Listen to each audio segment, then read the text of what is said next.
Hello everyone and welcome to Week 10, Introduction to Macroeconomics.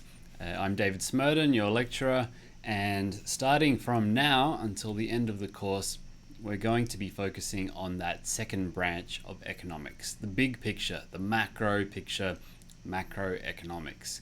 Now you'll notice that microeconomics has taken up 2/3 of the course already, and this, roughly speaking, corresponds to the split between economists in the world. About a third of economists work in macroeconomics, the other 2/3 largely in microeconomics, but also focusing on those specific microeconomic subfields such as development economics, health economics, labor economics, and so forth.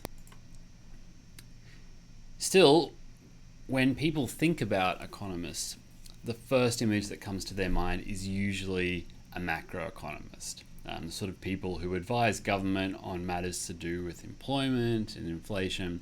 When you read about the economy in newspapers or on the news, it'll typically be referring again to these macroeconomic topics that we're interested in. And these are very topical, well, the whole year round, but also right about now, when governments around the world are deciding whether or not to keep lockdown restrictions in place due to COVID-19 or whether to allow some sort of business as usual in some industries, keeping the economy going, so to speak. But this trade-off is not one about economics versus non-economics. In both camps, there are economic factors that sort of weigh into the debate. And we'll talk about that a bit as we go through the macroeconomics components. But before we do, a little bit of feedback from the last lecture. A chance again to test your knowledge, see whether you grasp the concepts of government intervention and particularly public goods and externalities. So your first question: public goods are distinguished by two primary characteristics. What are they? You've got A, B, C, or D. Have a go yourself. Pause the video now. Well, this is a straight definitional question of which you can expect a couple in the exam. And the answer is A. The two characteristics that distinguish a public good: non-rivalry and non-excludability, neither of which you find for the regular market goods we focused on in the first 5 weeks of the course. Question 2. How does the construction of a market demand curve for a private good differ from that of a public good? Again, 4 options. Have a read through them, come up with your answer, pause the video now. Well, to answer this question, which is not a straight definitional one, you do have to think a bit and come up with some sort of reasoning. I'm going to give you a hint of how to answer it if you didn't know how to work it out fully. Because it is a multiple choice question, there are ways to exclude some of the answers. Of course, if you already worked out what the answer is and you're very confident with that answer, that's of course the best way to go. But you will encounter questions in this course and in other courses where you simply don't know for sure what the right answer is. And here there are various tips and tricks that you can use, particularly in multiple choice environments, to maximize your chances of hitting upon the right answer. So the first thing to exclude is option A, and that is the whole reason that we have a separate topic on public goods versus the earlier weeks where we talk about private goods is because the market demand curve looks different. So hopefully that already twigged that these things do look different, and therefore we could already rule option A out. But again, I'm going to try to imagine that there are students who would not know that these things are different or couldn't recall for certain that these things were different, in which case the only assumed knowledge I'm going to guess is that you know how to form a demand curve for a private good. So in forming a private good, remember we've got our normal axes, we've got price on the vertical axis, and we've got quantity on the horizontal axis. Now we can plot an individual demand curve. How much are you willing to pay for how many items for each, and then for each subsequent item, which is why, because of the law of demand, we get this downward sloping individual demand curve. And you might remember that to get the total market demand, we sum these things up horizontally. That is, given a price, say a price of $3 for a cup of coffee, I might be willing to buy 2 cups of coffee, Peter Hoy might be willing to buy 5 cups of coffee, and that means that the market demand, if we are the only 2 consumers, must be 7 cups of coffee for a price of $3 per cup. Remember, the price is on the vertical axis, so that means that for a given height of our graph, we are adding up things horizontally. We're moving from left to right. So if you remember that, now we can look at answers A and B, for example, and answer A says in both cases the demand curve is determined by adding up the price each consumer is willing to pay for each quantity of good. Well, a given quantity is on the horizontal axis, so that would be adding things up vertically. And that doesn't fit. We know that's not the case for a private good. So we know A is wrong. Now B talks about adding up horizontally, so we can accept that. Option D, let's look at option D. So for a private good, add up the price each consumer is willing to pay for each quantity of the good. Again, that's talking about adding up vertically. We know that's wrong for a private good. What about option C? Well, for a private good, add up the quantities demanded for each consumer at each price. That's horizontal. So B and C allow for a private goods demand to be added up horizontally, and we know that's right at least. So we're down to B and C. Then the question is whether or not we add up things horizontally for a public good. Now, you may recall at this point, or at least guess, that there is a difference between how we construct a market demand curve for private and public goods, in which case you've got your answer already, and that answer is C. Or, of course, you could remember the graph that we spoke about last week and work it out that way. All right, third question. Why does UQ offer free flu shots to staff every year, rather than just paying a little more in salary?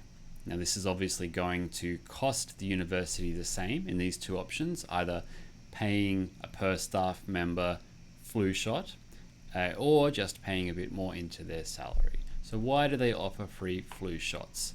Make your best guess and pause the video now.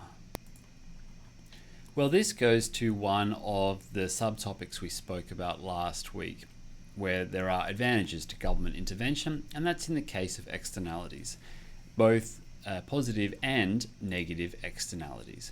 Now, there's a positive externality to getting a flu shot. That is, how does your action affect others? Well, in this case, if you've had the flu shot, you're less likely to pass on the flu to others. However, the problem with the free market approach here is that when a person makes a decision whether or not to get the flu shot, as in the case of whether to buy a cup of coffee or not, they only consider their own private costs and benefits.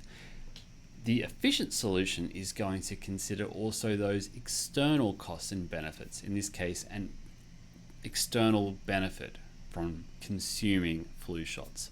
Now, UQ realizes this total benefit and realizes that left alone, its employees would be under-consuming because they're not taking account of this positive externality. In this way, UQ is kind of like a mini government intervening in its own little economy, which is the UQ population. So to boost this consumption to the socially efficient level, UQ provides a full subsidy. And this is another reason why, for example, the government offers subsidies on flu shots to public servants, and a lot of other businesses do the same for their employees. And now it's time to turn to our introduction to macroeconomics. We're going to start by talking a bit about GDP. We're going to talk about the circular flow model of the economy before moving into the more, hardcore stuff for this macroeconomics component, which is aggregate demand and aggregate supply, back into graphs basically at that point. So a little warning before we get into it. This is kind of like a separate subject, macroeconomics. There will be a lot of differences compared to what you've seen before. This is a big jump between weeks now, and it's almost like you're taking a course where the microeconomics weeks are your prerequisites, because you'll need that sort of knowledge to be able to quickly grasp the concepts that we use for estimating macroeconomic effects. So there'll be lots of new terms, lots of new looking graphs, and it's very important that you try to stay on top of these weeks, do your background reading as well as we go through. So a little bit of a word of warning for you. Let's quickly start with a definition. You probably know it already. What is macroeconomics? Well, it's looking at the big picture, the overall economy. It's concerned with short-run fluctuations, things that happen out of equilibrium. It's looking at long-run economic growth for countries, and it's looking at the impact of government policies not on individual markets or individual types of consumers, but on the performance of the economy as a whole.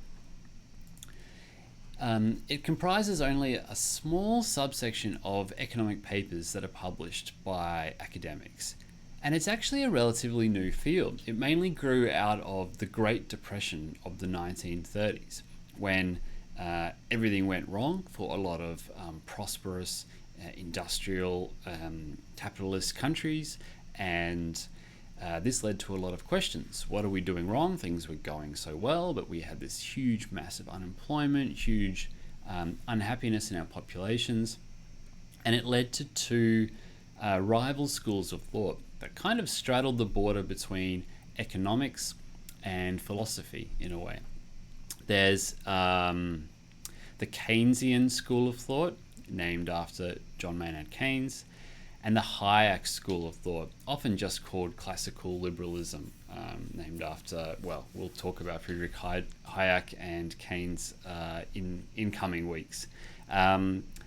And this is also related very closely to politics. And again, we've seen a little bit of this in the Economics and Politics supplement, the second video supplement that I've already put online as part of this course.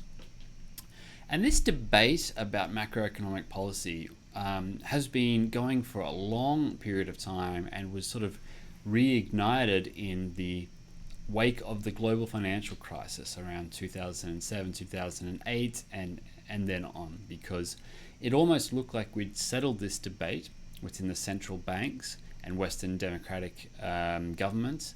And then there was this massive collapse, this understanding about contagion between the economy and financial markets and institutions, and that led to a little bit of a shift in thinking about the schools of thought and reignited this debate. And again, we'll talk more about that later. But before we get into the modern debate, let's go back in time to see what was happening before macroeconomics existed as a field. And if you were to listen to podcasts such as, two of my favorites are The History of Rome and also Revolutions, two great podcasts by the same guy that you can find anywhere. We'll see that for a lot of the big changes throughout history, ancient up until modern, economics has really played a key role in revolutions, in changes of governments, in empires, and so forth. We've already spoken a bit about the French Revolution and how it's very much related to a lot of the concepts we've looked at in microeconomics. But when we look at the collapse of the Roman Empire, a lot of it came about because they simply didn't know even the basic things that you're going to learn about in the next couple of weeks, believe it or not. I'll take a very simple example, which is about money. Money is obviously a very big topic for an economy and for macroeconomists. And the Romans were sort of the first to really introduce that in a systematic way, because they controlled so much of Europe and beyond, and had so much jurisdiction over different groups, different ethnicities, speaking different languages and so forth, with different cultures. They wanted to introduce an empire-wide currency in order to facilitate barter and trade, grow the economy, and also for collection of taxes. They introduced silver, one silver coin made up of pure silver. But when they ran into a bit of trouble, particularly in terms of the stock of the treasury, and they wanted to raise funds, rather than increasing taxes or looking at other sort of macroeconomic policy interventions that we'll talk about later, it seemed logical at the time simply to dilute the quantity of silver in each coin. After all, they controlled whether or not a coin was official or not. Their treasury produced the coins, and they were using inputs, silver, to make them. So why not dilute it, which is what, by the time of Marcus Aurelius, that they'd done to the point that it was only 75% silver in such a coin. That's just a way to save money for nothing, essentially. But of course, nowadays, you can probably already think to yourself, this system it sounds too good to be true. It's not going to work. We can't just... It's essentially the Roman silver equivalent of just printing money and seeing what happens. And you can see in this graph that the silver content of a Roman denarius decreased slow and steadily throughout the progression of the modern Roman Empire up until its collapse. By the time of Gallienus, the coins had barely 5% silver, and this continued until Claudius II as well, and the eventual breakdown, I guess, of the empire. So, can we blame them for this? I mean, it seems a bit silly to just print the coins. Surely they should have known better. Well, the thing is that macroeconomics really is kind of like a modern science equivalent in a way. I mean, if we look back throughout history, even towards, say, the medieval ages, and we look at medicine, it made sense that if there was a problem with the blood, you'd want to let that blood out, or you'd want that blood to be sucked out, those poisons or toxins to be taken out. You might use leeches, for example. So bloodletting and leeches were very common medical practices for a long period of time because it seemed to make sense on the surface. Of course, we know now that these actually had reverse effects. And in the same way, economics as a social science has really developed, particularly in the last 100 years. And just like modern medicine today, it's not perfect. We haven't got there to the point where we know exactly what the best method is.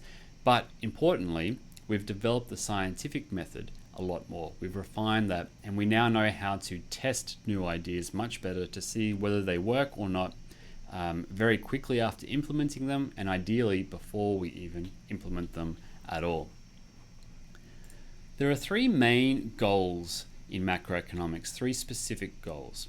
And in modern macroeconomics, these are to increase economic growth, to lower unemployment, and to manage inflation, to keep prices stable. Now, it's interesting to think about what these goals don't specify. They don't tell you which of these three goals are more important at any given point in time, and there are trade-offs, as we've seen always in economics. It doesn't speak at all about inequality.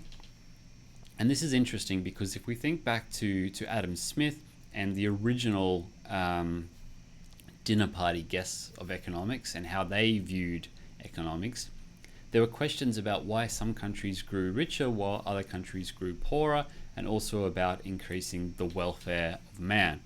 Here, it doesn't talk at all about inequality. It talks about just growth overall in general. Now, to be fair, modern macroeconomists focus a lot more on inequality. It's become a very big topic. I work on it myself as a microeconomist. So microeconomists and macroeconomists do cross over on some topics, and this is one of the big ones. There's also a much bigger debate today about whether or not growth is what we should care about as a number one goal for macroeconomics, or whether there are other ways to measure welfare and happiness of the subjects. And this debate is particularly pertinent now when we look at these questions about how to react to COVID in terms of restrictions on the economy versus allowing a bit more trade. And that's why the majority of economists are actually in favor of stronger lockdowns and restrictions, even though you'd think that many economists would want the economy to grow and would be more focused on opening things up.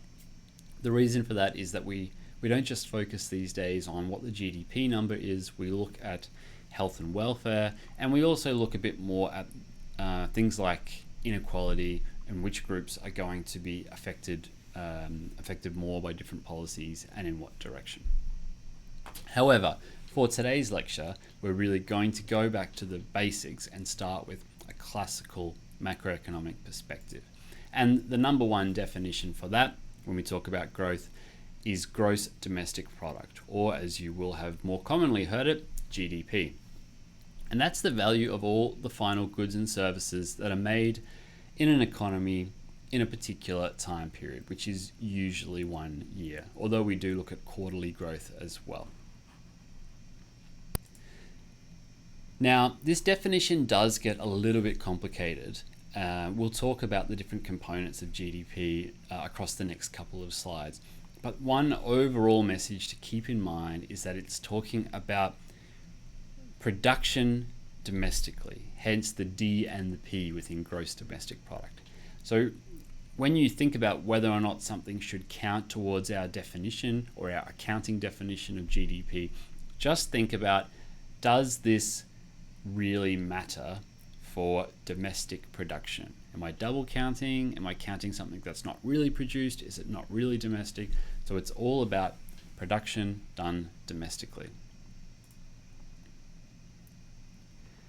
So you will have heard about this term GDP everywhere, and you'll see it in the news all the time. It hits the headlines in various different forms. GDP's up, GDP's down, GDP forecasts have changed.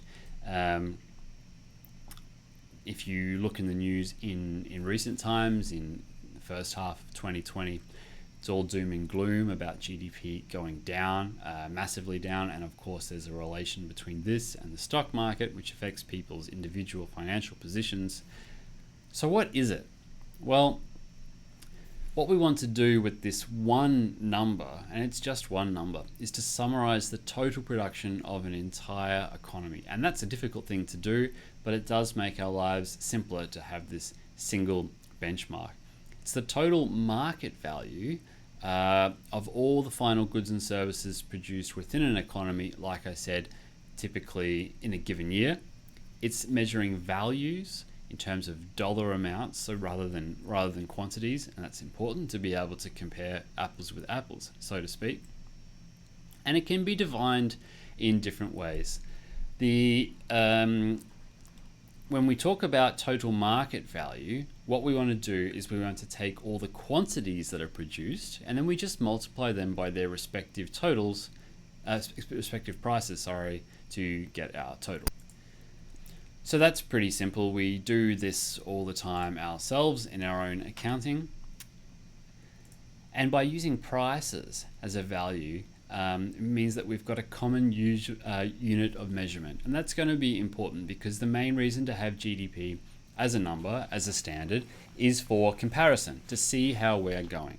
To see how we're going compared to how we were going before, to see how we're going now compared to how we're going against other countries. To be a little bit more specific about how we define it then, again, we spoke about all the final goods and services produced. So that's going to include all goods and services that are sold to the final user who then consumes them. For example, if I buy a cup of coffee, I'm the final user. I'm going to drink that coffee and that's the end of the story. However, when my barista buys the coffee beans from whoever makes the coffee beans, his supplier, for example, the final consumer of those coffee beans is not him. It's going to be his customers.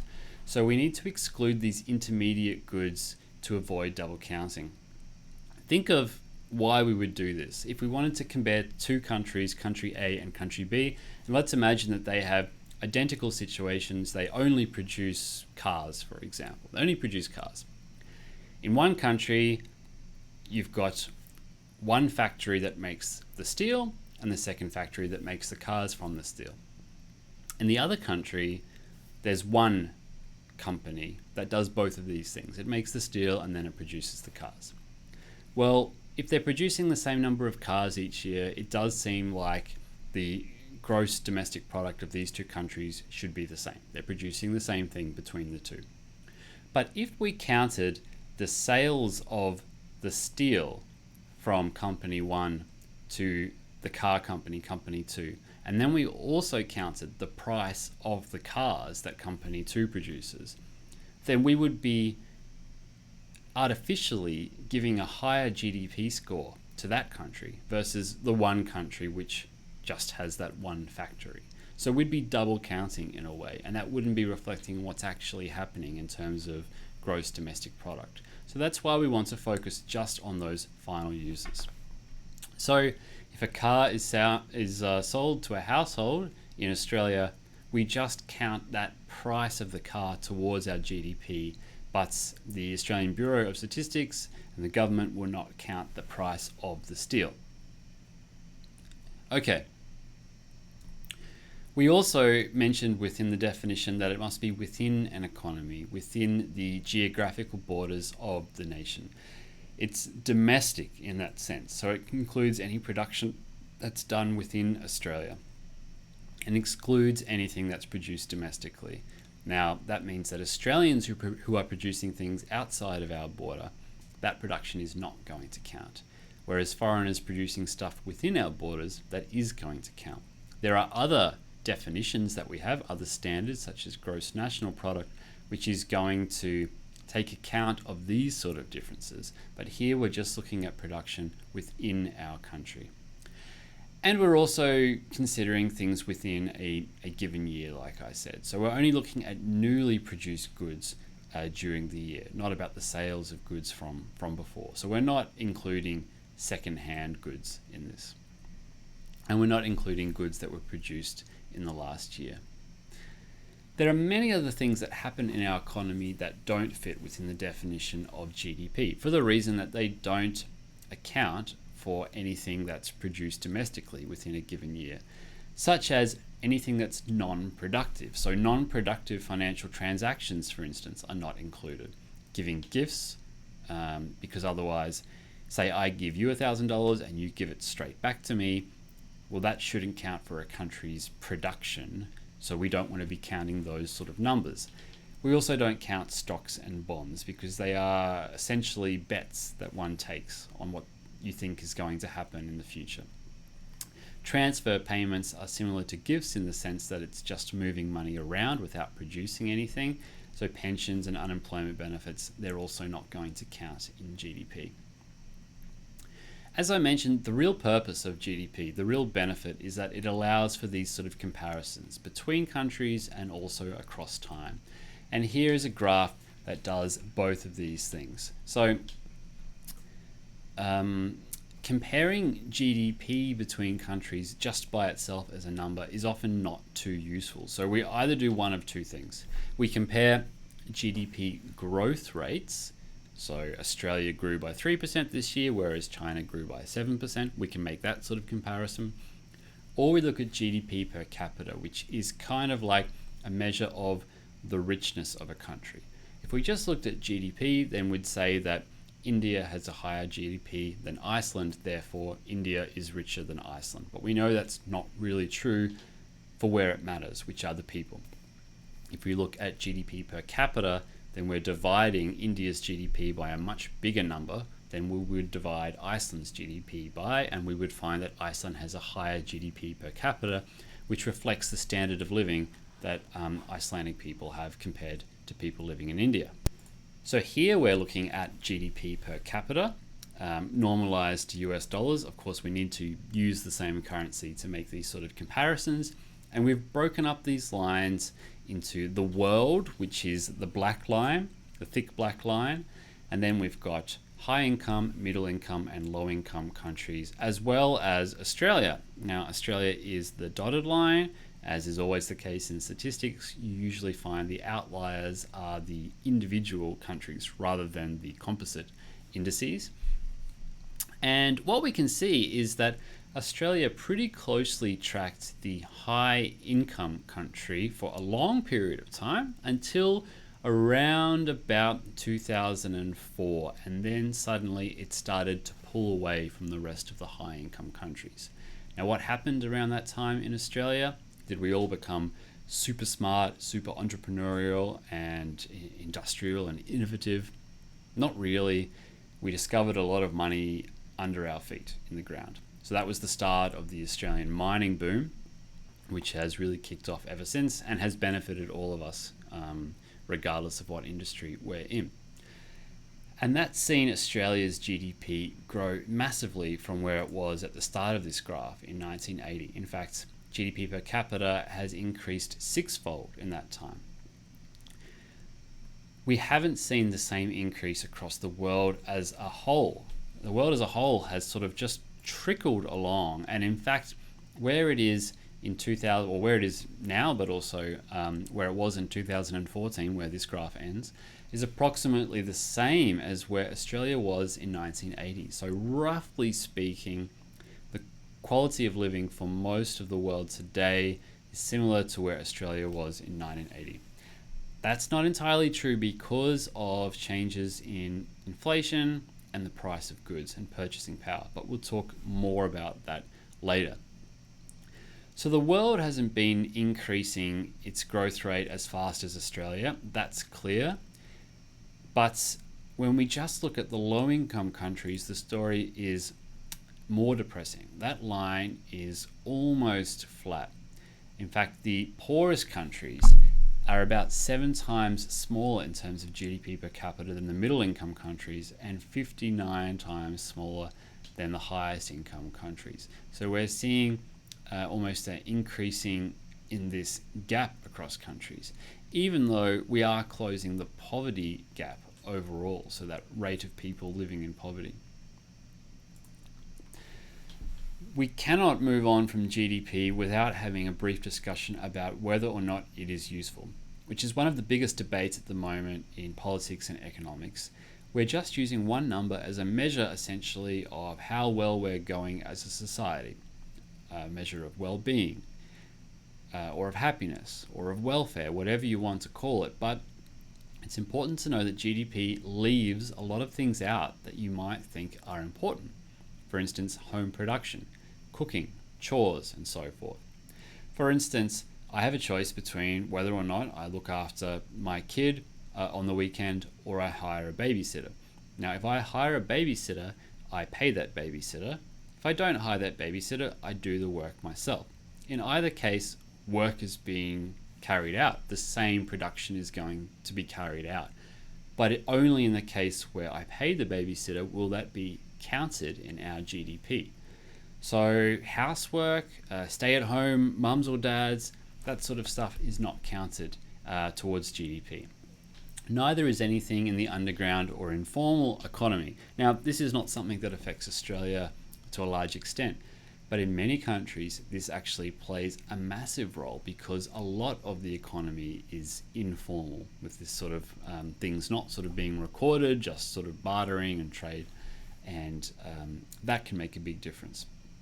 Illegal activities, again, not affecting Australia as much, but in many countries, this actually plays a larger role in overall domestic production and anything where money doesn't change hands, such as volunteering. The other thing to think about with GDP is that it doesn't measure the value of other things that we might care about, such as leisure, family values, culture, and the arts, that sort of stuff. And it doesn't count things that might be considered bad things as well, such as pollution and crime. But okay, this is more of a philosophical debate that I won't get into now because we've only got a few weeks for macroeconomics, so we better make sure we cover the core stuff. Right, we're going to move now to the circular flow model of the economy. We'll start with the simple version of that, and we'll build up. When we think about the circular flow model, we're thinking about how goods and services are being moved around the economy, but particularly focusing on how money is being moved around an economy. It's the flow of money or the flow of goods. In either case, we're thinking about the flow of production, or how warm or cold our economy is working. So in the simple model, we've got households and we've got firms as our two agents, our economic agents. And households, we'll start with the outer arrows. So households are receiving goods and services from the output market. They're receiving goods and services, and the output market is getting those goods and services from the firms. So we're going around clockwise on the outer arrows. So firms make things, they make a tablet, the tablet goes to the output market, households come in as consumers, so the demand side of the output market, they buy these, and those goods and services come into households. But households are also supplying things to firms. They're supplying particularly their labor. They're also supplying other factors of productions. Their ideas is coming in as technological or entrepreneurial inputs, but also capital. And this is a strange one, but most of the capital that we consider in our economy, we assume is controlled by households or owned by households to some extent. That is, for most publicly listed companies, the shareholders actually own the companies to some extent.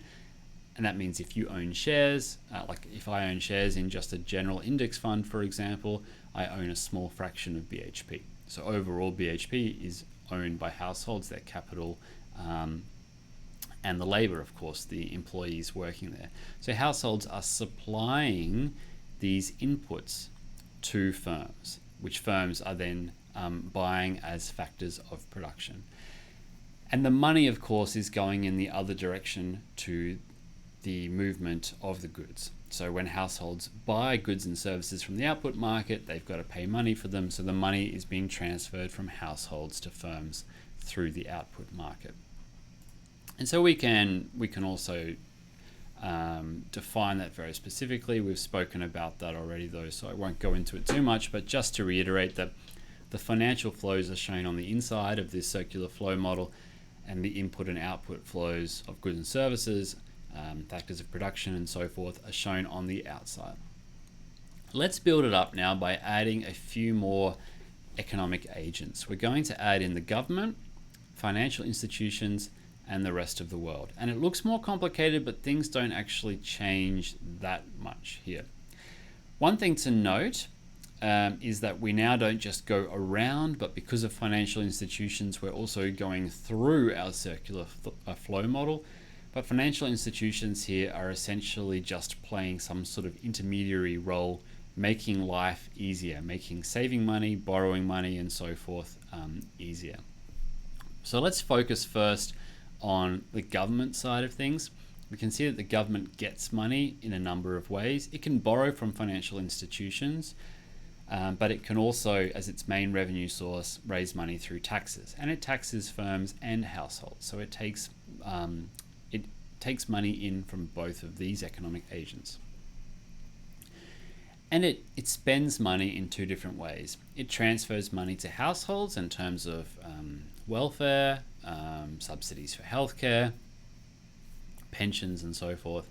And it also purchases goods in terms of investment in infrastructure and stuff like that. It builds roads and bridges, so it's sending money in that sense to firms. And we can see this summarized on the next page. What about the financial institutions? Well, like I said, they're just facilitating these transactions. So they're keeping savings from households. They're also lending money to households. They're allowing firms to borrow. Typically, firms are borrowing from financial institutions to fund their investment.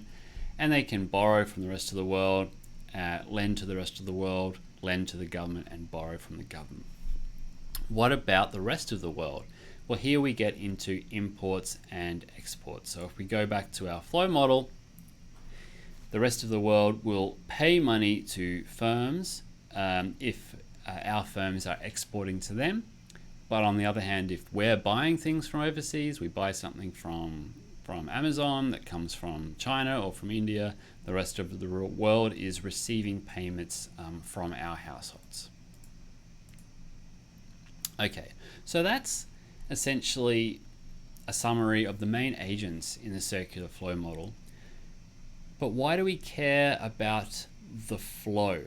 Well, as you can see, there's no leakage coming out of this system that we've looked at. Money keeps moving around and it's all self-contained. In fact, it doesn't really matter which direction we go in, whether we follow the movement of the inputs and outputs or whether we follow the movement of the money.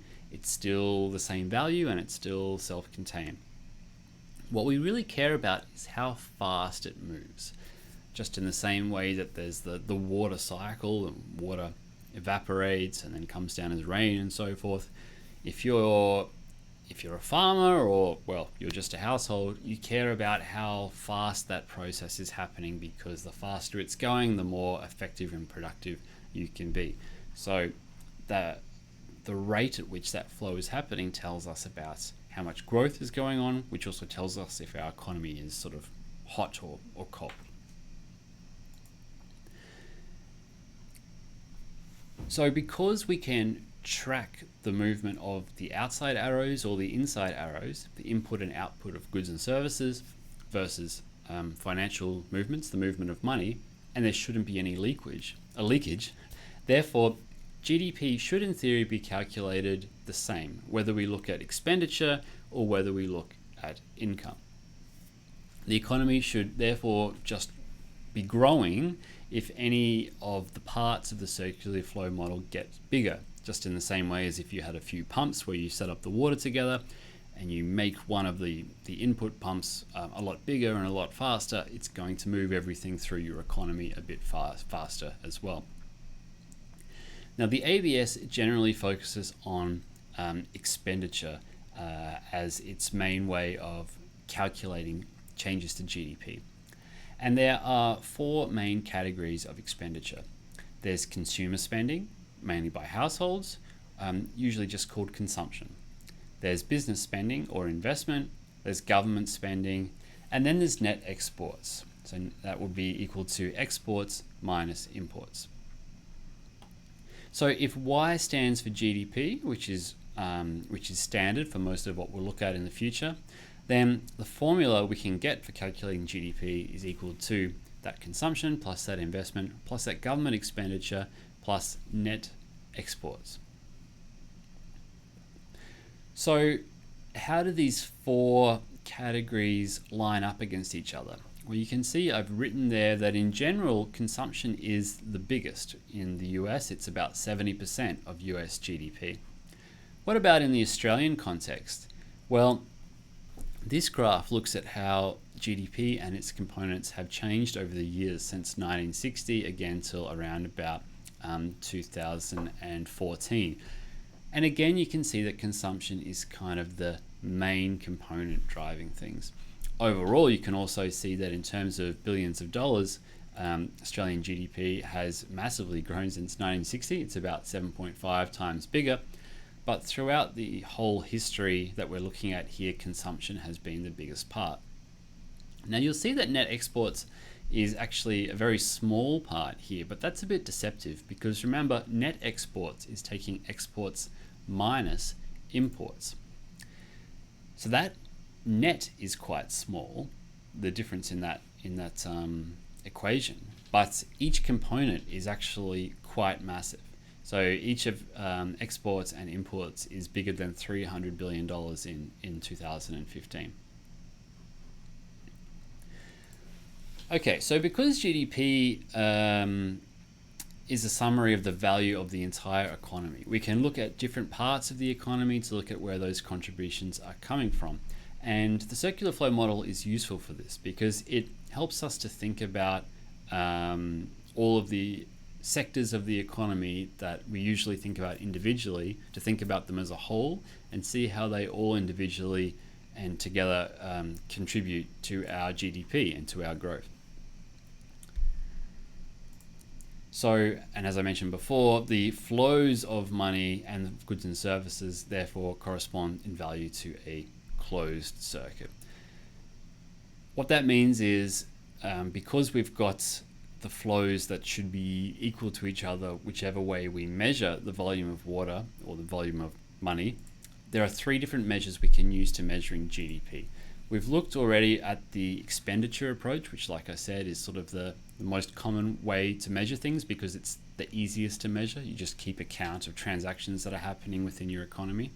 But we could also look at the income approach.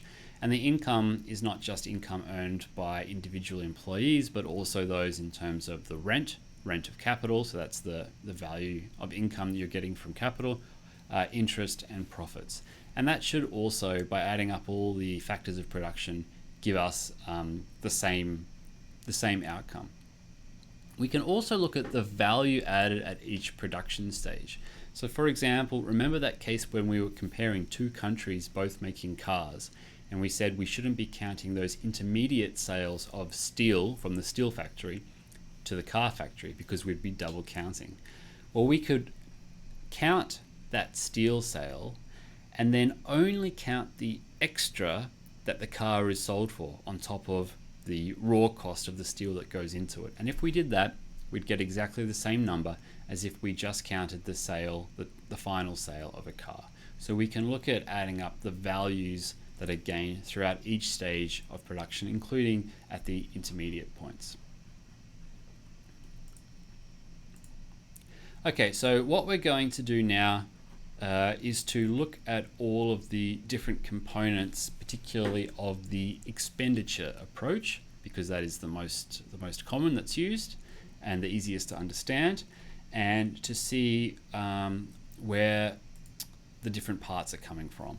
We'll start with the biggest one, which is consumption, and it's made up of spending that's on services, on durable goods and non-durable goods. So durable goods are those that will last for a while after you buy them, such as cars or shelves, something like this.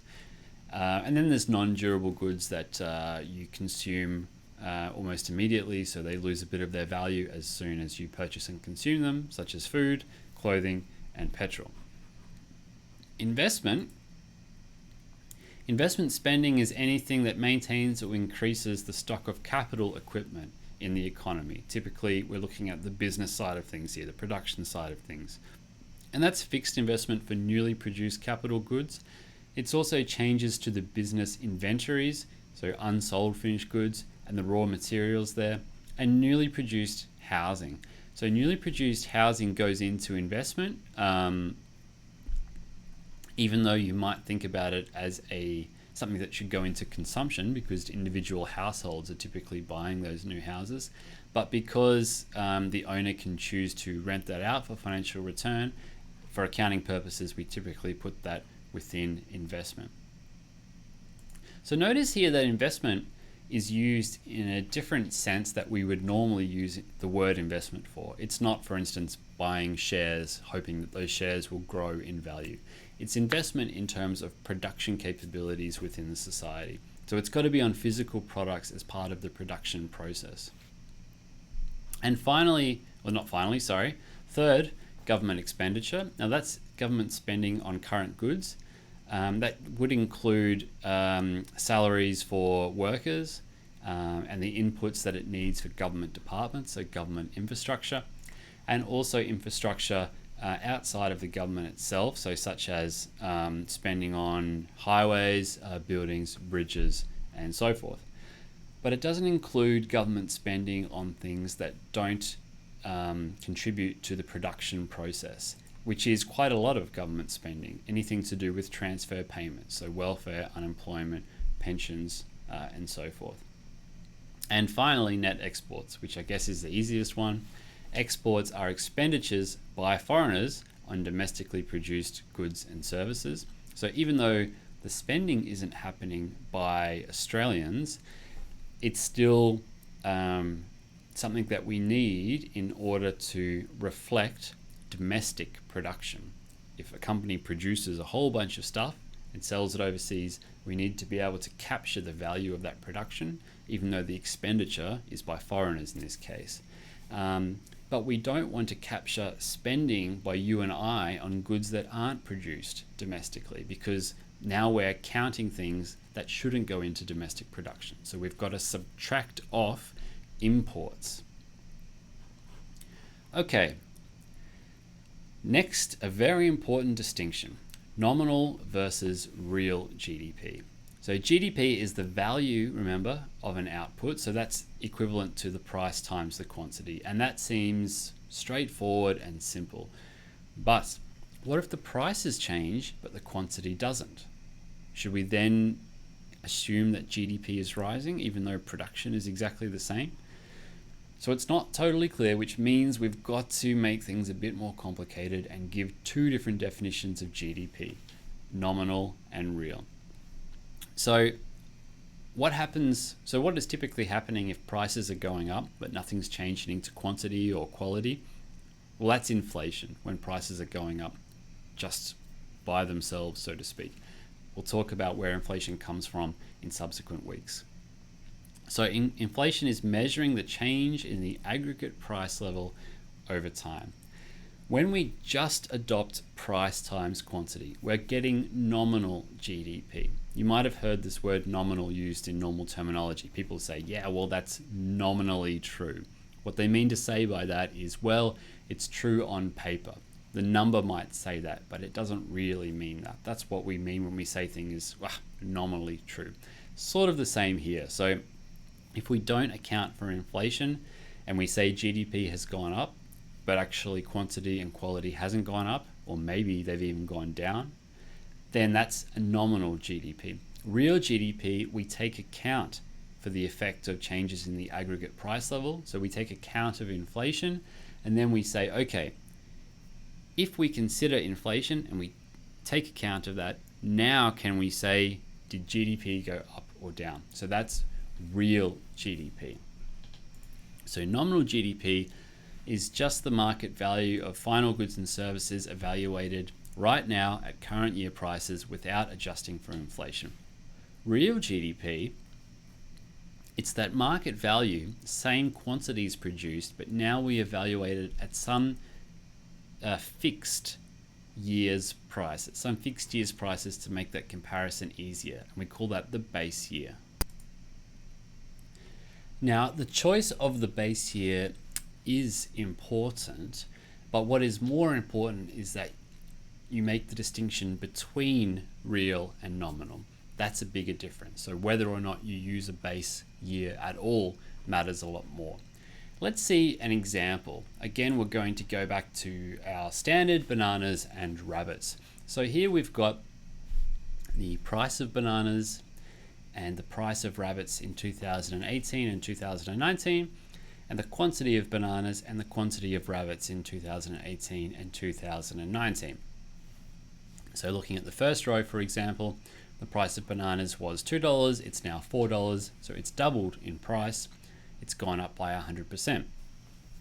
The quantity of bananas has gone up from 50 to 60, so it's gone up by 10 from its initial one of 50. That's an increase of 20%. What I want you to try to do now is to fill out these question marks to the best of your ability. See if you can complete the table. So pause the video now, and then I'll give you the solutions when you start it again. And the answers are here. You should have got the 50% and the 0% for the change for the price of rabbits and the quantity of rabbits. Then looking at nominal GDP, how do we get this 540? Well, nominal GDP is the price times the quantities for that year. So it would be equal to 60 bananas at $4 each, plus 20 rabbits at $15 each, and that gives us $540.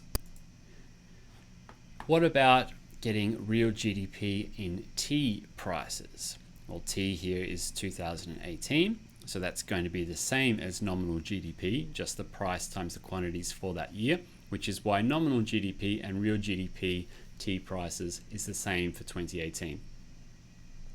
What about looking at real GDP at T+1 prices? Well, again, for 2019, it's going to be the same as nominal GDP. 540 is 540. But let's look at that real GDP T+1 prices in 2018. That's going to be using the 2018 quantities and the 2019 prices. So it's 50 bananas at $4 each plus 20 rabbits at $15 each. And what we see is that if we didn't account for these changes in the prices, or otherwise known as inflation, we would think that nominal GDP has gone up by a lot, 80%. But if we control for the prices, so we use the same year's prices in our comparisons of GDP, either at T prices, 2018, or T+1 prices, 2019, we see that the increase is much, much less. And that's because we haven't had much of an increase in actual production. Only bananas has gone up in production, and only by a little bit. So the massive increase in nominal GDP of 80% is not really being driven by production. It's being driven by prices. When we control for that, we see that there's a much smaller increase. Now, there is a difference between 8% and 6.67%, of course. And that's why the choice of base year is important, but it's not that important. These things are pretty close together. And in fact, as long as we keep the same base year across time, we can look at multiple years and make sensible comparisons. But not accounting for any base year and just looking at nominal GDP can give a very deceptive outcome.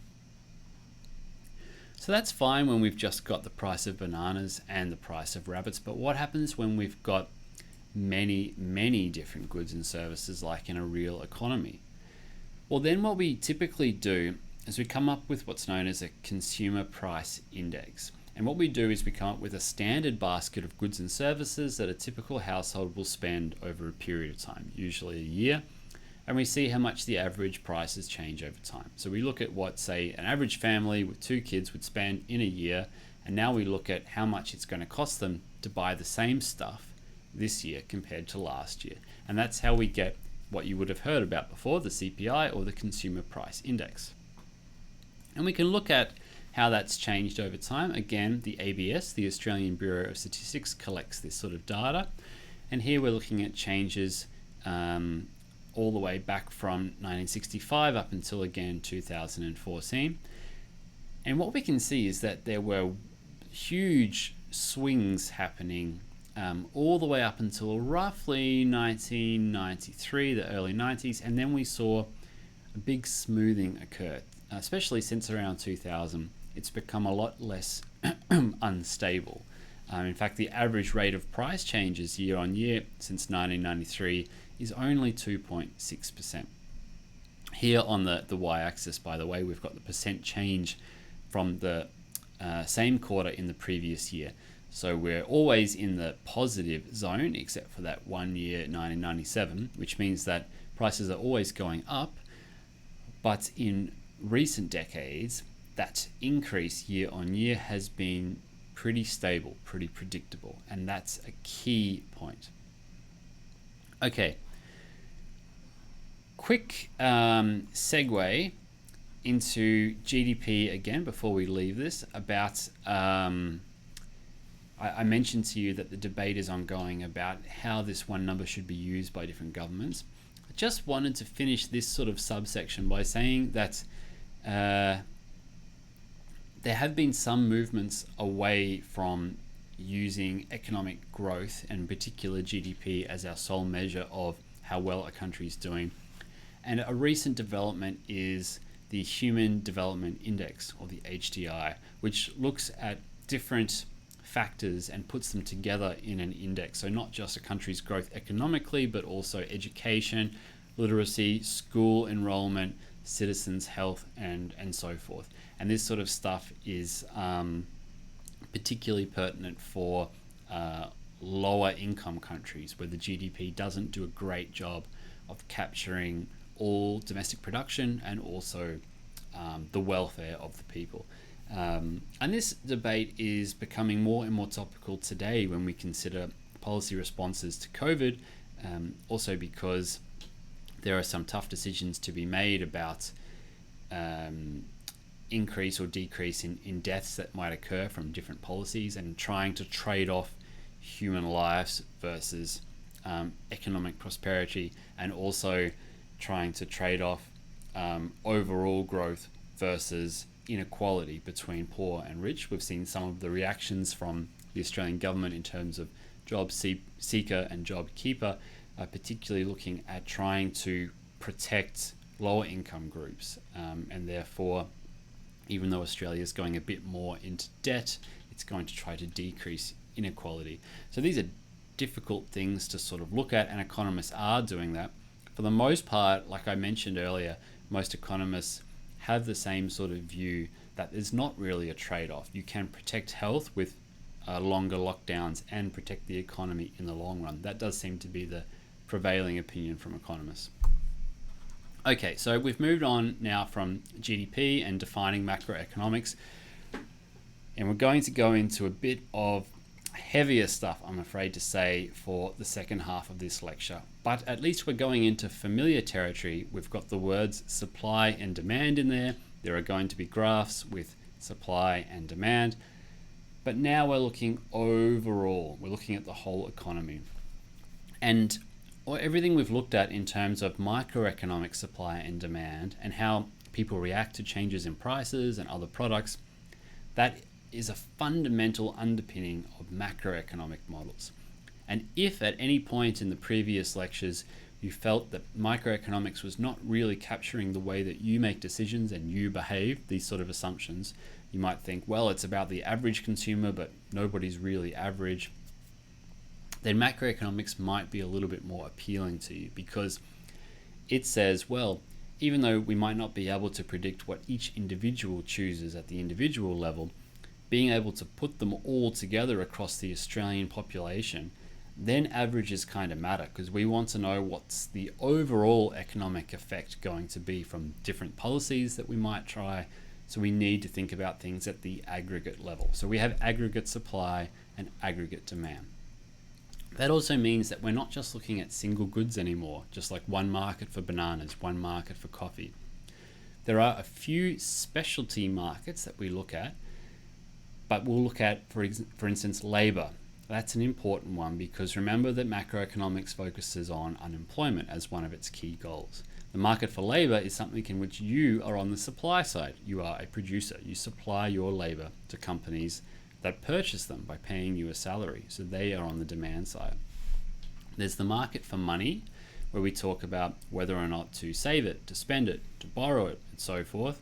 The interest rate will be an important part about this, which is sort of functioning as a type of price. And we'll be interested in the opportunity cost of holding on to money. If you're holding on to it, what's the best thing that you could be doing with that money instead? What could you be earning with that money?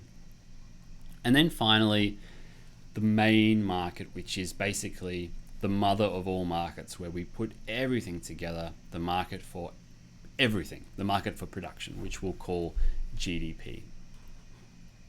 So in general, supply and demand are similar to the micro models, but we have to break supply up into two components: short run supply or aggregate supply, and long run supply or long run aggregate supply. Now, in general, most countries' economies grow at a steady pace over time. Australia, around 3% year on year.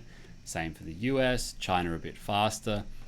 And there's a huge branch of macroeconomics that looks at these sort of growth models over time and tries to tease out these differences between different countries' growth models. We're particularly going to focus about changes in the short run, and this is going to relate to something that you probably have heard about before, the business cycle, which will be an important part of the coming weeks. The business cycle refers to fluctuations in growth. At some point, the economy is really hot, it's growing really fast. At some point, it cools down a bit, it goes a bit slower.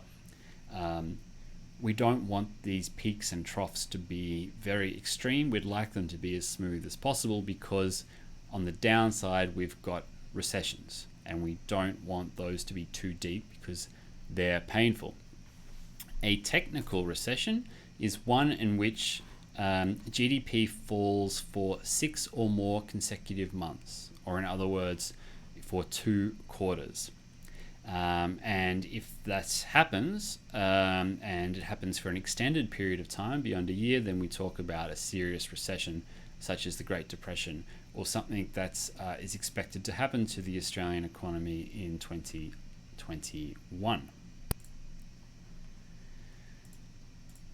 Now, this is a very stylized version of the business cycle. Typically speaking, it won't look as clean as this, but we'll talk about its components in coming slides. So the diagonal upward sloping line here, the straight line, is our trend, our GDP growth on average over a period of time. But in reality, it's more like the curved line, in that at some point we're above trend, such as expanding an expanding economy, which essentially reaches its peak of growth and then starts to go back down towards trend, then hits its bottom peak, so to speak, its trough, and then moves up again.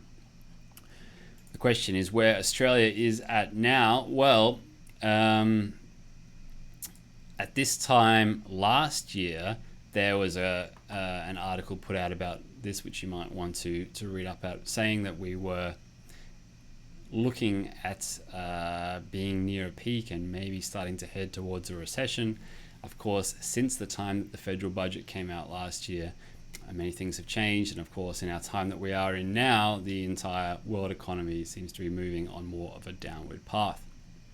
Okay, what we're going to do is build up to the following graph, which is the ASAD model. So that's what we're aiming for. It looks slightly different to the supply and demand models we've looked at before, but it shares some common components in that supply, at least in the short run, is upward sloping and demand is downward sloping. We've got different axes now, so let's talk about those. On the horizontal axis, before we had quantity produced. Here we again have quantity, but in terms of, remember, this is the market for everything. So it's production of everything. Now, what's production of everything in a domestic economy? That's aggregate output. So Y is our aggregate output. That's on our our x-axis, which is a bit confusing, I guess. What about on the vertical axis? Well, this symbol pi represents inflation. Now, I should mention that in many older textbooks, they've actually got price there, where they talk about the aggregate price level of an economy. Inflation is not price, but in fact changes in prices from one point in time to another.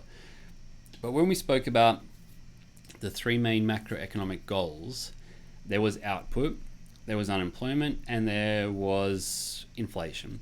And we'll actually see that it makes our lives a little bit easier to have inflation on the y-axis. But just to let you know that in other texts that you might see, particularly if you're looking at YouTube videos or so forth, you might find prices there.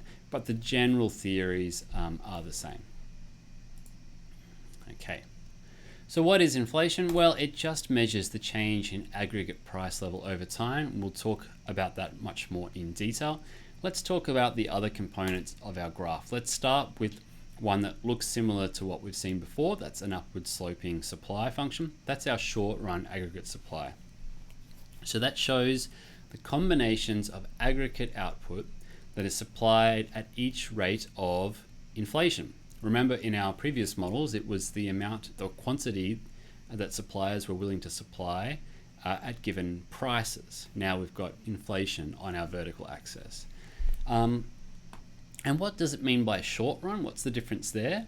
Well, this is the amount of output supplied at each rate of inflation in the short run, such that the labor market is in equilibrium.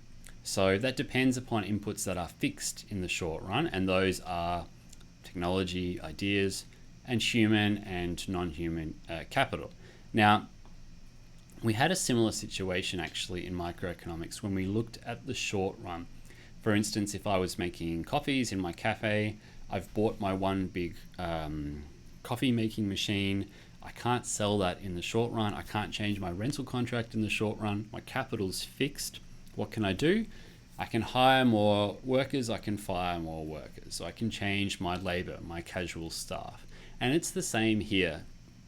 It might be that the capital market is not in equilibrium in the short run because we would prefer to buy another coffee maker, change our rent, but we can't. It's fixed.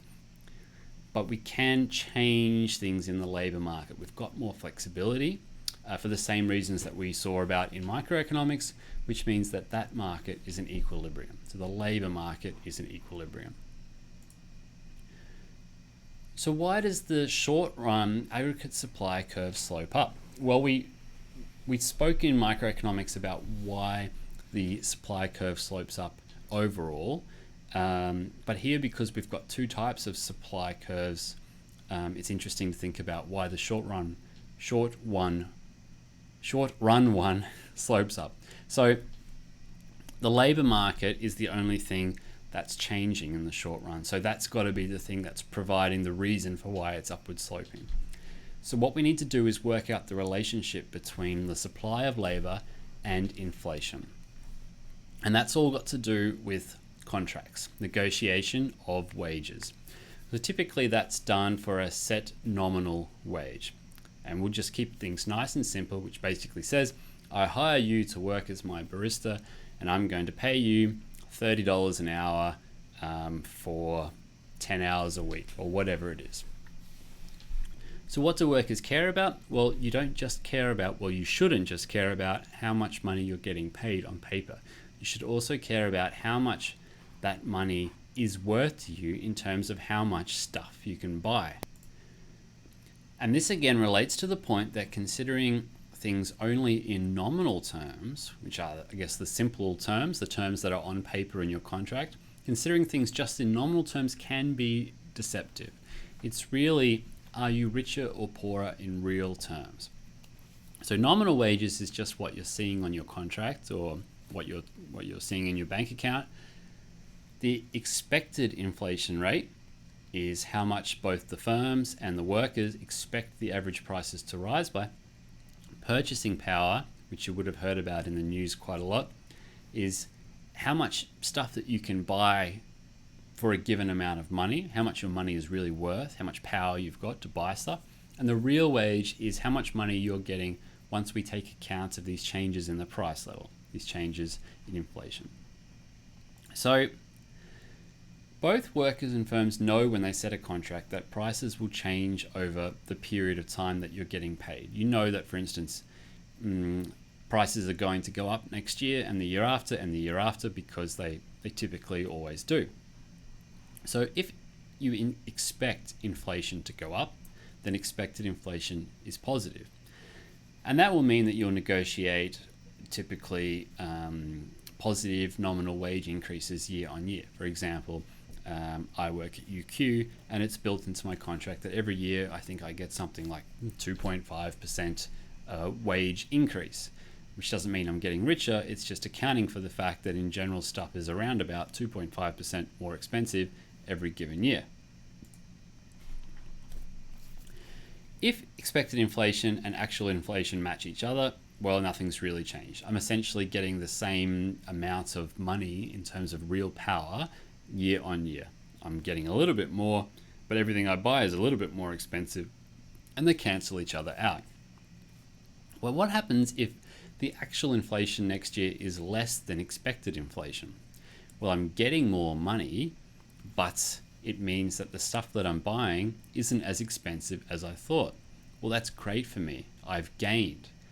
But what about for firms? Well, firms lose in that case. Firms lose because firms are selling stuff. They're not able to put up their prices as much as they would like if there was the expected inflation. So less money coming in, but they're essentially paying in real terms more money to the workers. So firms lose. On the other hand, if inflation goes up more than expected, that means that I'm having to pay more for stuff. So I'm poorer. So I've actually lost money. It means that the real value of wages is lower. For firms, again, it's the opposite. More money is coming in than they expected. They're essentially paying less in terms of real wages to their workers. So firms gain. So what does that mean? Well, if actual inflation is more than expected, in other words, we're moving up the vertical axis now, up the actual inflation axis, well, firms are pretty happy because it means that essentially their input costs have gone down. Remember, we spoke about the individual firm's supply curve as being related to their marginal cost curve, and marginal costs were upward sloping. Well, this is a situation where marginal costs have gone down. If the marginal cost curve shifts down, the supply curve shifts to the right. More will be supply. So what we've got here is a situation where as inflation goes up, we move up the vertical axis. Firms have got a lower input cost, so they create more jobs, they hire more workers. What that means when you put it together in the equilibrium market, and that means that real wages are going to be lower than usual in real terms. So we put these reactions by firms and by workers together in a separate labor market graph, and we get the equilibrium level of jobs and real wages when inflation changes. And essentially what happens is that when inflation is higher than expected, the real wages it pays workers will fall, which means firms will hire more workers, which means output will rise. So what that means is that there is an upward sloping relationship in the short run between inflation and output supplied. And that's why we've got an upward sloping short run aggregate supply curve.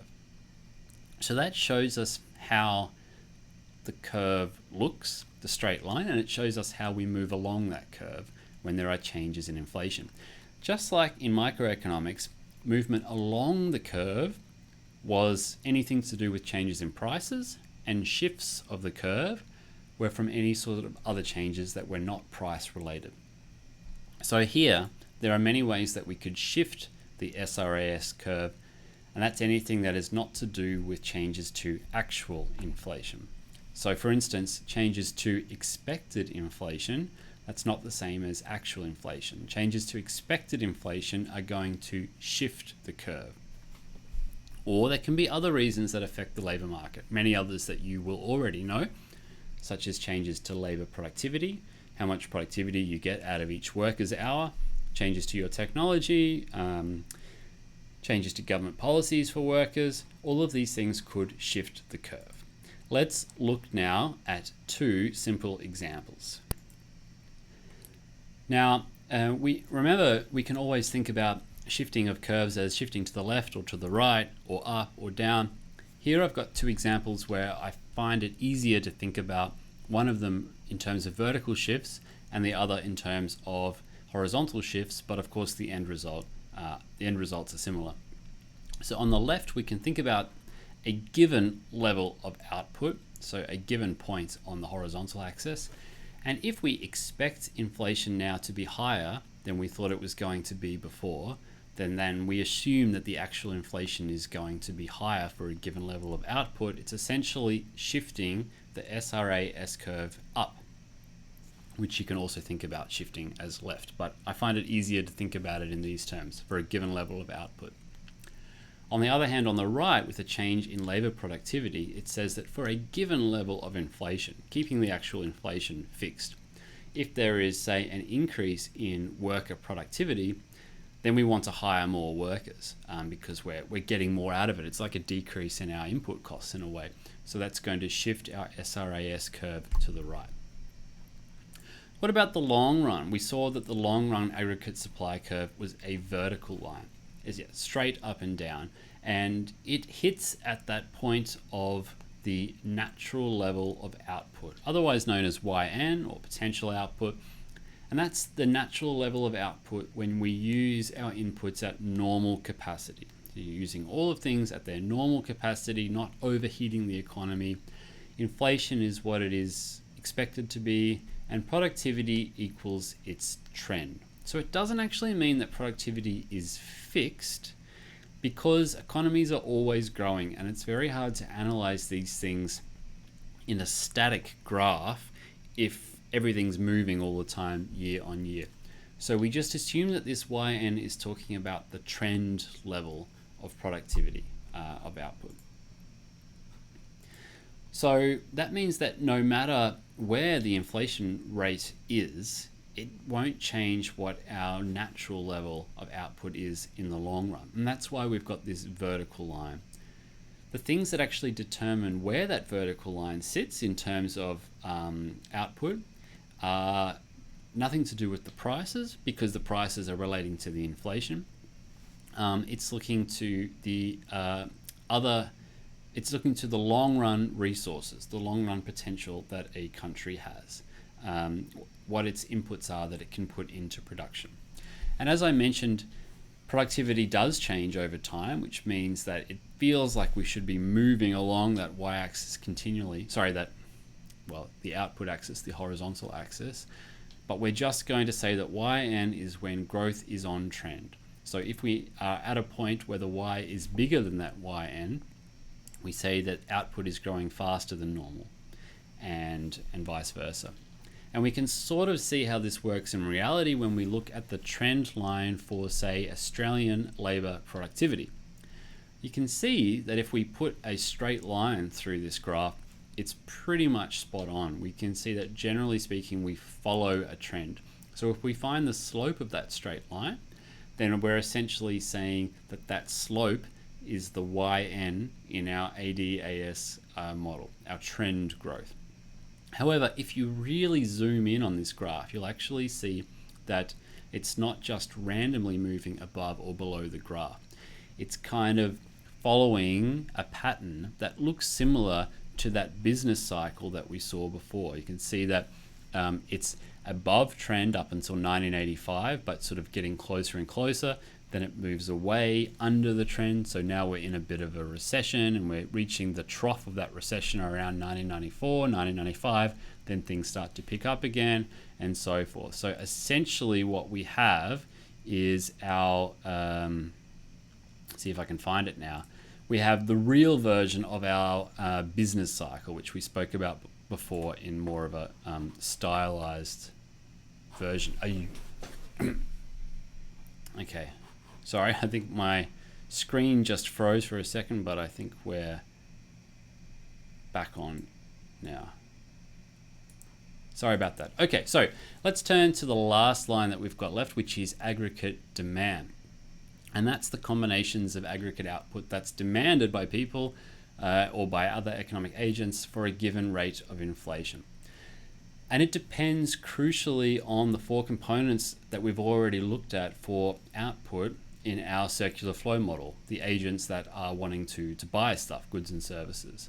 And the reason it's downward sloping comes from forces from each of the four components, which are household consumption, investment, government expenditure, and net exports. We'll start with consumption. We typically think about breaking up consumption into two parts. There's a fixed part, things that you've got to buy almost no matter what, such as paying your rent every month and buying basic food commodities, paying your bills and so forth. And then there's a variable part, which are sort of things that you'll buy more of if you have more money. So there's more of an income effect happening there, and you'll buy less if you have less money. So for the fixed part, if you don't have enough money to pay for those sort of things, then you'll have to borrow. So you'll have to go into debt, such as paying off on your credit card. Or in any case, you're paying out of your savings, so there's an opportunity cost. You're losing money that you would have got if you kept that money in your savings or your investment. And in both cases, your consumption is going to depend on your interest rate. In other words, the higher the interest rate, the lower your fixed level of consumption. It's sort of costing you more. You could be getting more in terms of an opportunity cost of your money staying in savings, or you're going to have to pay more debt on your credit card. The variable part is also somewhat related to this because it depends on your income. And as your income rises, then this part of your consumption is also going to rise too. The richer you are, the more stuff that you buy. So how does this relate to our graph, and in particular to the vertical axis, which is inflation? Well, it's mainly through the variable part because there are not as big changes to the fixed part for people who can afford to pay their fixed things without tapping into their savings or going into debt. So through the variable part, we're just sort of saying that when the price level rises, so that inflation is going up, then it means that the real money that you've got through your wages is actually lower. Real wages are lower. And when that happens, you're going to spend less on stuff, on variable stuff. And it also means that when inflation goes up, that interest rates are likely going to be higher as too. We'll talk more about that in coming weeks, which means that you'll want to save more of your money to grab that extra interest. And that's again going to reduce consumption. So overall, we've got this negative relationship. The higher your inflation, the lower your consumption. And that means that there's a negative slope to the AD curve coming from the consumption part. The investment part has a similar story. So these are decisions by firms whether or not to invest in new capital. Like, is now the right time to invest in a second coffee making machine, or to buy a second premises, expand my cafe, so forth? Well, that again depends on the interest rate, because that's the price that it's going to cost me essentially to fund this sort of investment. The higher the inflation rate, typically the higher the interest rate. So borrowing becomes more expensive, therefore firms will do less of it. So higher inflation means lower investment, and again that means a lower output or lower Y. So we've got a negative slope effect coming from investment as well. When it comes to government, this is a key point. We assume that government expenditure is completely exogenous. Exogenous meaning it's not related in this sense to changes in inflation. It depends on government's political beliefs. So it's not related to the amount of output being produced. Now, government spending, remember, is not about paying unemployment benefits or welfare transfers or so forth. It's not going to affect the slope of the curve for that reason, but it is going to influence the intercept, the overall point of output we're at for a given level of inflation. And that's an important distinction to make. And finally, when we think about net exports, so exports and imports, we're again very much interested in how relatively expensive our goods and services are to foreign buyers, and vice versa, how relatively expensive foreign goods and services are to local buyers. So if inflation is higher, that means that prices are rising more rapidly in Australia than expected, which means that our local goods and services suddenly become, relatively speaking, more expensive to foreigners, and relatively more expensive than goods and services produced overseas. In other words, there's going to be more importing happening and less exporting happening, which is going to lower net exports. And again, we're getting this negative slope effect. We put all these different factors together and we see that overall our aggregate demand curve is going to be downward sloping. And again, we're interested in looking at shifts of the curve. So if actual inflation is higher than expected, then we've got this movement upwards along the curve.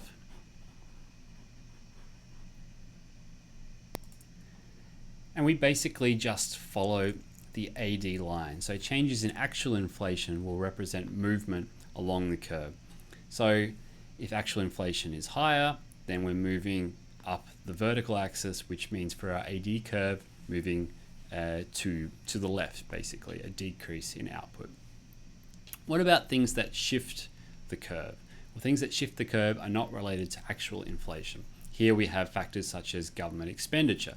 So if there's more government expenditure, that's going to move the AD curve out. Change in anything that changes the interest rates, as we saw before, are going to affect different factors that influence the AD curve, such as if there are higher interest rates, that's going to make consumption more expensive and investment more expensive, so that's going to move our AD curve inwards. There are also things related to beliefs that matter as well.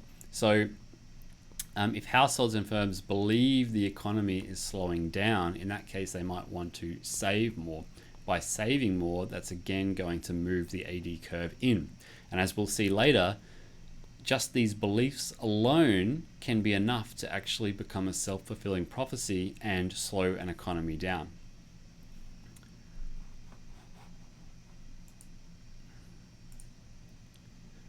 So this represents the different shifts that we can have in the curve, moving in or moving out, as we said before.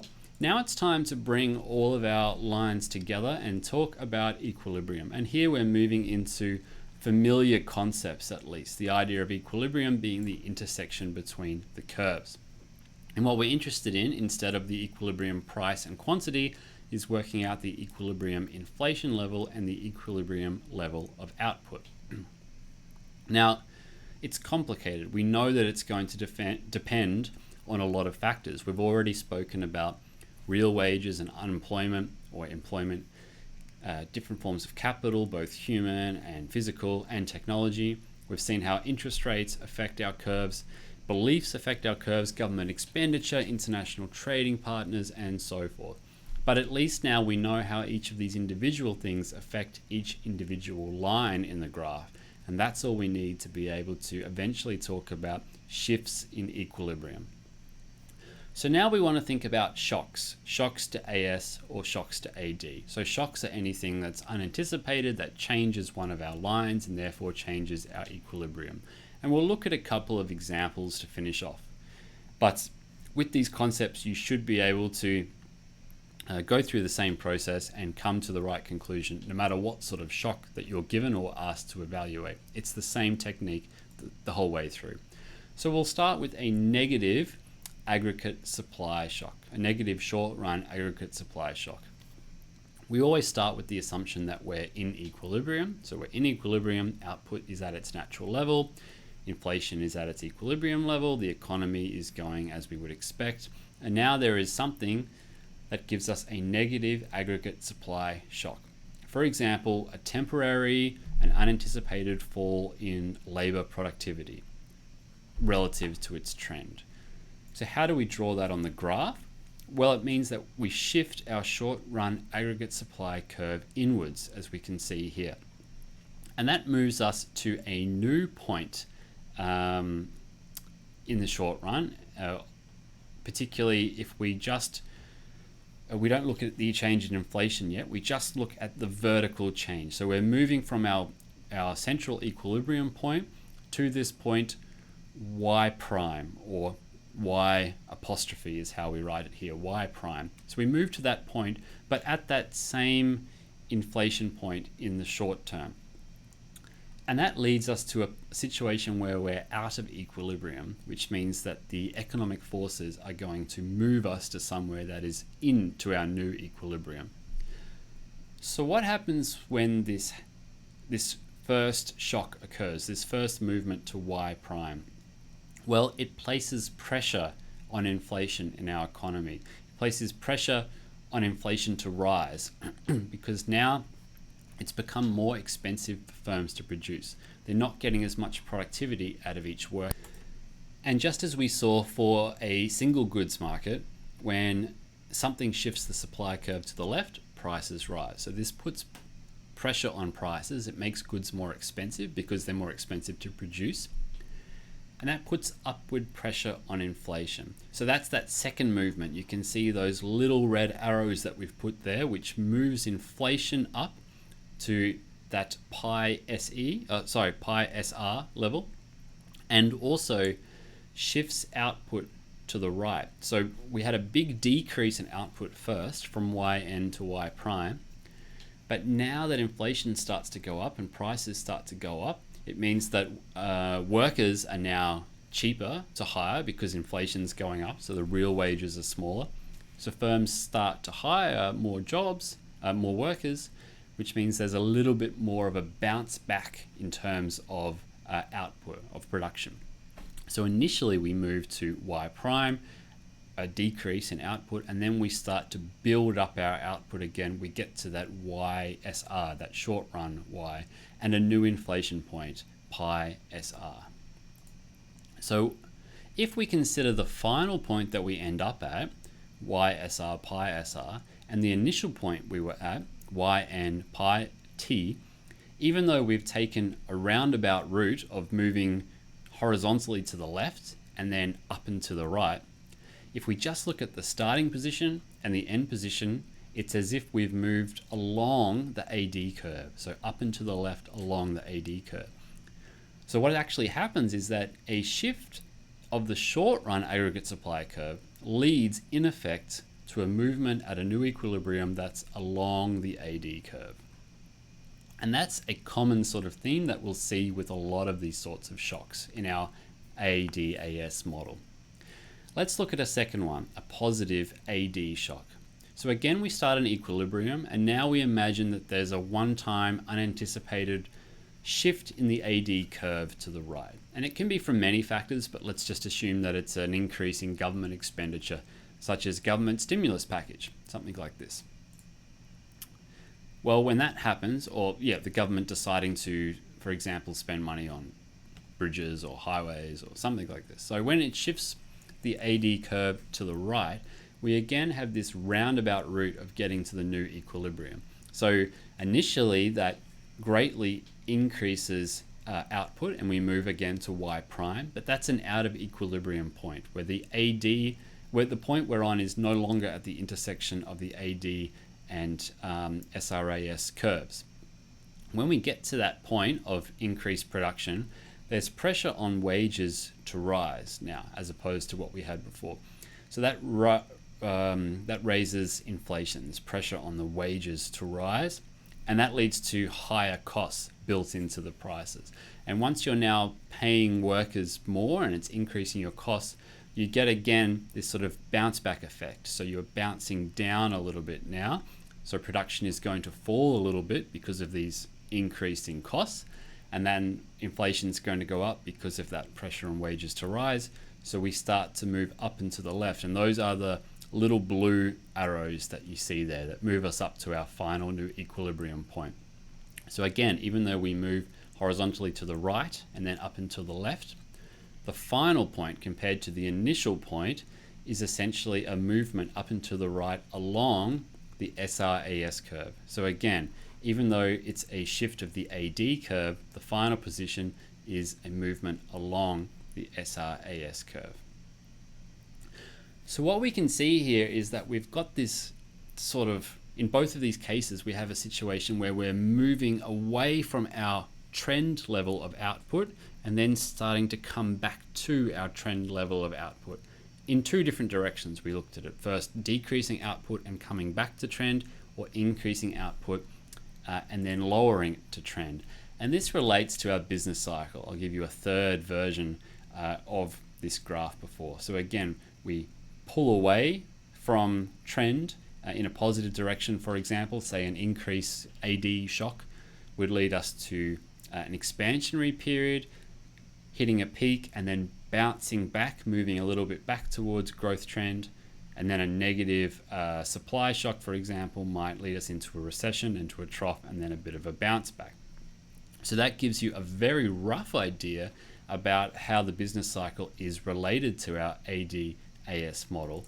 And we can see it a little bit more clearly if we put our timeline of GDP on the top and we look a little bit at the AD and the AS curve down below, and we see how these things are related together. So for instance, in 2002, this was our output level. It's reasonably high. We were at a positive point in the cycle, and now we're starting to move down a little bit after that, move down until we reach the trough in 2007, and now we start to pick up a little bit. Now, if we look across the whole graph of these sort of business cycle changes, we can draw a straight line through them again, and we get something that looks like the graphs we've seen before. And this straight line is our trend, which talks about potential GDP. Potential GDP being that natural level that we can reach given the resources in our economy. So this was a very heavy lecture, a very heavy introduction to I realized I had a few little things left on this graph, apologies for that. But we can see here the inflationary gap and the recessionary gap, but these are things we just spoke about before. But what I wanted to finish with is just to say that macroeconomics is complicated, and if you found this a little bit difficult to understand given what we've looked at before, that's understandable because we've essentially moved to a new course, a new mini course now. There are some similarities from what we've seen before, and we can see how our microeconomic theories feed in as fundamentals into the macroeconomy. But the macroeconomy is dynamic. The economy has a lot of moving parts, and we can try to isolate things as best we can by making assumptions and keeping things static. But what we will see is that changes to inflation and changes to output are not all the same. Different things can happen that affect different parts of our economy. They can come from good reasons, they can come from bad reasons. And over the next couple of weeks before we finish this course, we'll talk about the different ways that this relates to our model, and we'll continue using the AS and AD model over and over again. So get ready for it. I hope you enjoyed this. I'll see you next time.